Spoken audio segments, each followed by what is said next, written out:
Mesdames et messieurs, bonsoir et ravi de vous retrouver pour ce tour d'horizon de l'actualité dans nos régions. Donc voici le sommaire. Un collectif d'associations de jeunes donne le ton dans la capitale burkinabé pour la réussite des élections de fin novembre 2015. Ces jeunes attendent de porter le message de la mobilisation et cela passe par la sensibilisation de la population.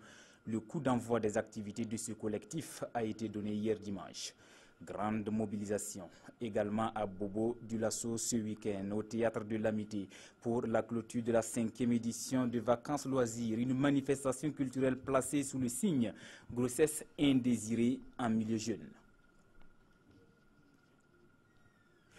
Comme annoncé, ouvrons ce journal à Ouagadougou, précisément au quartier Samandé, où un collectif d'associations de jeunes se prépare activement pour la réussite du scrutin du 29 novembre prochain. Ces jeunes seront bientôt dans 12 arrondissements de la capitale pour des activités de sensibilisation de la population sur le processus électoral. Et c'est par le sport que le coup d'envoi a été donné hier dimanche. Paul-David Bambara, Mounira Kiri. C'est par une compétition sportive que le collectif d'associations de jeunesse Lakmtaba a donné le coup d'envoi de ses activités de l'année 2015. Des activités qui ont pour objectif de sensibiliser les habitants du quartier Samandin et environ afin qu'ils participent massivement aux échéances électorales de novembre prochain. Il s'agit de sensibiliser, d'informer, de s'entretenir afin que les élections se passent vraiment dans la transparence, dans la cohésion sociale. Nous voulons sensibiliser la jeunesse vraiment à s'impliquer et vraiment à choisir le président des jeunes. Les concepts de tolérance, de paix, de vote utile et de démocratie sont entre autres les notions développées au cours de cette rencontre. Après Samandin, le cap sera mis sur Komsilga, Pabré, Tanguin Dassouré, Sampa, Komki Ipala et Koubri, toujours avec le même message. L'essentiel, c'est de travailler à faire du Burkina un havre de paix. Pour en parler, cap sur Boktenga, au pied de Notre-Dame de Fatima. Les fidèles catholiques y étaient dimanche pour la 3e fois consécutive. Ils ont assisté à la clôture de la célébration du synode sur la famille. Au cours de ce pèlerinage, tous ont prié pour des élections apaisées au Burkina. Nongba Kouda et Nathalie Sawadougou Nabaloum. Ils sont venus rendre grâce à Dieu par Marie à Boktenga. Ils lui ont aussi confié leurs familles et leurs projets. Les fidèles chrétiens ont aussi réfléchi sur le thème « Par Notre-Dame de Fatima, allons à Jésus et bâtissons une famille de paix et de miséricorde ». Ce pèlerinage se situe dans le contexte de la célébration du synode sur la famille.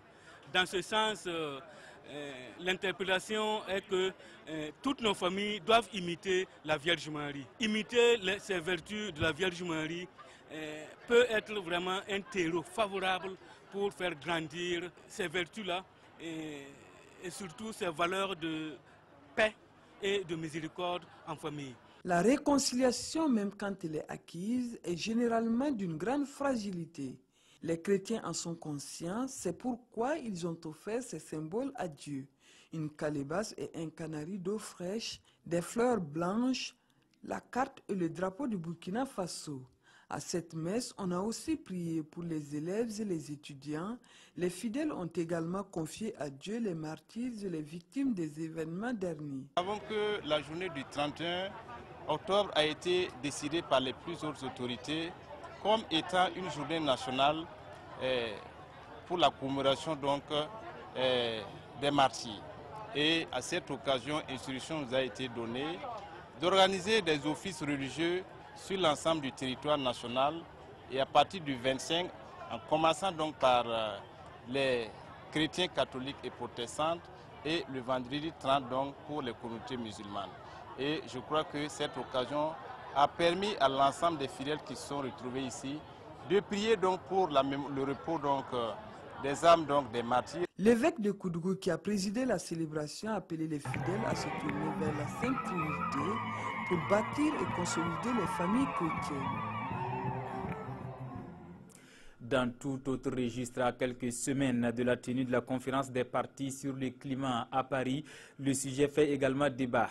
Au Burkina, jeudi dernier, l'association Croix-Bleue, qui regroupe des journalistes et communicateurs, a invité le professeur Jean-Marie Dipama, spécialiste climatologue, spécialiste en climatologie, pour une conférence sur l'impact des changements climatiques sur l'environnement. Reportage Fomi Marié et Oscar Soulama.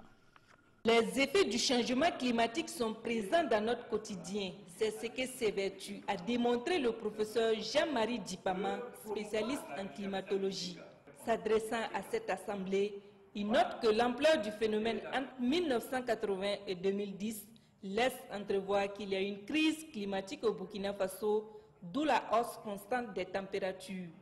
Le spécialiste prévoit une situation inquiétante d'ici à 2025 si rien n'est fait. Il faudrait également qu'on prenne en compte ces savoirs-là des populations dans la perspective d'une quête de meilleurs êtres en termes de recherche scientifique et par conséquent, il faudrait intégrer les savoirs locaux pour pouvoir développer de meilleures stratégies d'adaptation. Selon les spécialistes, les effets de la détérioration de la nature sont en grande partie dus à l'action de l'homme.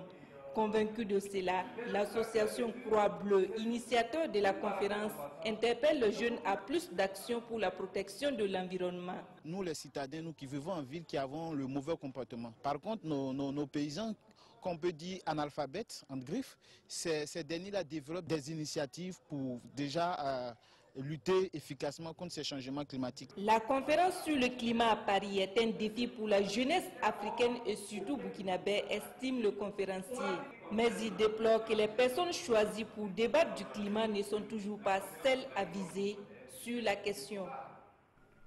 Pour survivre, il faut s'adapter aux aléas climatiques, comme c'est le cas à Bolgatenga, dans la région de l'Est. 120 tonnes de riz sont attendues cette année dans ce bas-fond risicole de 30 hectares exploité par 164 producteurs.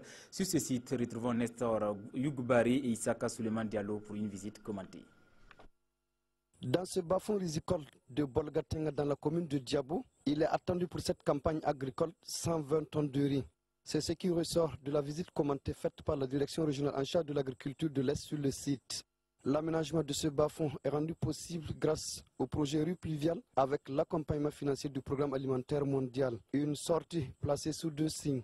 C'est vraiment assurer la supervision de la production du riz dans le bas-fond de Bolgatenga.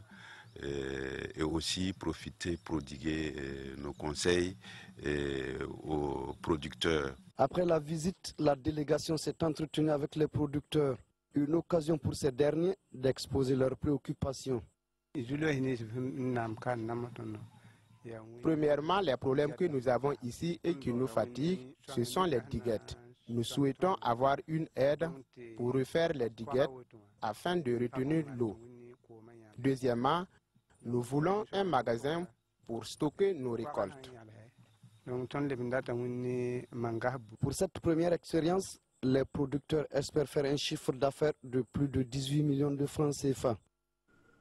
Suite de ce journal de région à Bobo-Dioulasso pour l'Assemblée générale de l'association burkinabé pour la promotion des aveugles et malvoyants Espérance. Réunis samedi, ses membres ont fait le bilan du mandat écoulé et procédé au renouvellement du bureau exécutif. Un bureau dont plusieurs membres ont été reconduits cette fois-ci. Plus de précisions avec Idrissa Warga et Widia Rokessanou. Et de 2 pour Abdoulaye Traoré, à la tête de la désormais association burkinabé pour la promotion des aveugles et malvoyants, ABEPAM Espérance Bobo-Dioulasso, autrefois appelée Association des aveugles et malvoyants Espérance de Bobo. Avec 12 autres personnes, il bénéficie de nouveau de la confiance des membres de son association, cela au regard du bilan de 4 ans de lutte pour le bien-être des déficients visuels. Ceux qui ont connu l'association avant 2012 peuvent réellement témoigner parce que les infrastructures, les renforcements en équipement, renforcement des capacités des enseignants, en tout cas pour le moment je peux dire que j'ai été plus ou moins satisfait. Ce qui est fait c'est beaucoup, mais il reste encore beaucoup à faire. Et au nombre des défis pour ce nouveau mandat, la question de la scolarisation des handicapés visuels. Il faut que les partenaires techniques et financiers, l'État s'implique pour qu'on puisse approcher l'école de l'enfant. Pour que nous, ici, on ne puisse pas être affrontés à l'accueil ou bien à l'hébergement des enfants qui viennent dans les différentes localités environnantes. Parce que les écoles spéciales ne se trouvent pas partout et les écoles inclusives aussi. Même si on a la volonté, les enseignants ne sont pas formés, il y a un manque d'équipement. C'est en 1993 que l'association a vu le jour à Bobo-Dioulasso. Elle compte aujourd'hui une centaine de membres, dont des personnes dites normales qui sont engagées pour la cause des aveugles et des malvoyants. Célébrons le travail bien fait pour une culture de l'excellence dans les cascades. 140 élèves issus des différents établissements publics et privés d'enseignement général et technique des villes de Banfoura et de Bérigadougou ont vu leurs efforts récompensés la semaine dernière. C'était au cours de la 4e édition du prix d'excellence scolaire et académique dans les cascades. Le point avec Betty Naon et Ahadi Sandamba. Pour la 4e année consécutive, le pari est encore gagné pour les organisateurs du PESAC, le prix d'excellence scolaire et académique dans les cascades. Au total, 140 élèves et plusieurs acteurs de l'éducation de la région ont vu leurs efforts salués et récompensés. Objectif, encourager les élèves méritants et surtout relever le rendement scolaire et académique dans les cascades. Nous avons constaté que le prix, avec bien d'autres facteurs, a contribué au rehaussement de l'excellence et du rendement scolaire dans la région. À titre illustratif, la région était classée dernière au bac en 2014, mais cette année, la région des Cascades est placée 2e au plan national. Pour les autorités en charge de l'éducation, la politique du PESAC s'inscrit dans la dynamique d'une formation de qualité. Voir donc une région aujourd'hui organiser un prix d'excellence, nous trouvons que cette région s'inscrit dans la droite ligne en sorte du travail que fait le ministère. Et je voudrais par l'occasion souhaiter que les récipiendaires soient félicités et ceux qui n'ont pas eu les prix puissent en quelque sorte aussi faire cette concurrence légale-là pour aussi bénéficier des prix les années à venir. PESAC 2015, ce sont des fournitures scolaires, des bourses d'études, des vélos, du matériel de bureau et des enveloppes allant de 5 000 à 50 000 francs CFA qui ont été distribués.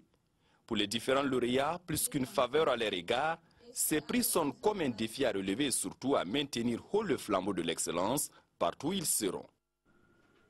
Du monde au théâtre de l'amitié de Bobo-Dioulasso ce week-end pour la clôture de la 5e édition de Vacances Loisirs, une manifestation culturelle qui avait pour thème grossesse indésirée en milieu jeune. Sur scène, vous le verrez, les troupes en compétition soutenir le public en haleine. Batibé Naon et Ali Traoré.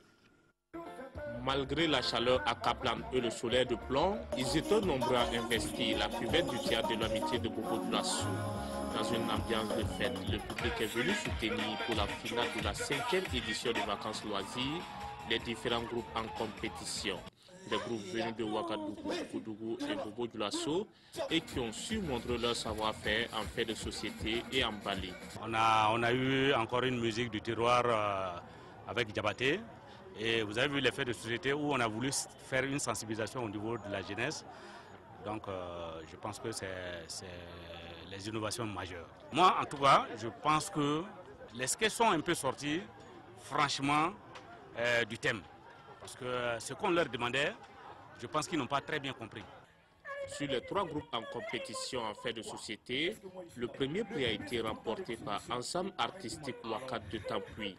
Et le trophée plus la somme d'1 million de francs CFA sont revenus à Espoir de Sarfalao pour sa prestation en catégorie ballet. Et la compétition n'a pas été facile vu la situation actuelle. Et je remercie Dieu. C'était très dur. Avec les élèves, et on avait tout le temps des problèmes de salles.